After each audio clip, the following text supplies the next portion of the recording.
Өглөөний 7 цаг 30 минутад нэг тайвны өргөнчлөө Баянгол дүүргийн 10 дугаар хороолоос баруун дөрвөн зам чиглэсэн гэрэлэн дөхөөний уулзвар дээр дөрвөн автобус мөргөлдсөн осол гарсан байна. Ослоор ямар нэгэн зорчиж гэмтэж бэртээгүй бөгөөд цахилгаан тээвэр компани Торило бус гэрэлэн дөхөө өдөж байсан нийтийн тээврийн 3 автобусны арга зогсож чадлагүй мөрөгжээ. Тус хэрэг техникийн бүрэн бүтэн байдал бүрэн хангаагүй болмоос гарсан байж магадгүй юм. Сүүлийн үед нийтийн тээврийн автобуснууд зам тээврийн ослоовар их арга болсон. Тиймээс цагдаагийн газраас энэ төрлийн гэмтгээс үдсэн сэргийлэх үүднээс сэрэмжлүүлэг хүргэлээ. Өнөөдөр өглөө 7:30 минут орчим Баянгол дүүргийн нутгийн их тайвны өргөнчлөө 10 дугаар хорооллын гэрэлэн дөхөөтэй уулзвар дээр зогсож байсан 3 автобусны араас цахилгаан тээвэр компани Торило бус орж зам тээвэр ус гаргасан байгаа. Яг одоогийн байдлаар зам тээвэр ус лүүнээс болж гарсан талаарх асуудлыг хэрэг бүртгэлтийн шатанд шалгаж байна.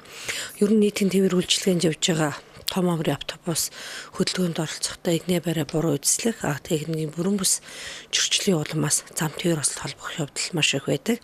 Иймд одоо нийтийн тээвэр үйлчилгээ эрхэлдэг аж ахуйн нэгж байгууллагууд тухайн тээврийн хэрэгслээ ажилд гаргах юм техникийнхаа бүрэн бүтэн байдал өнгө үзэмжийг шалгаж ээж хөдөлгөөнд оролцуулж байхыг анхааруулж байна. Осны шалтгааныг тодруулахаар Баянгол дүүргийн замын цагдаагийн газар ажиллаж байна.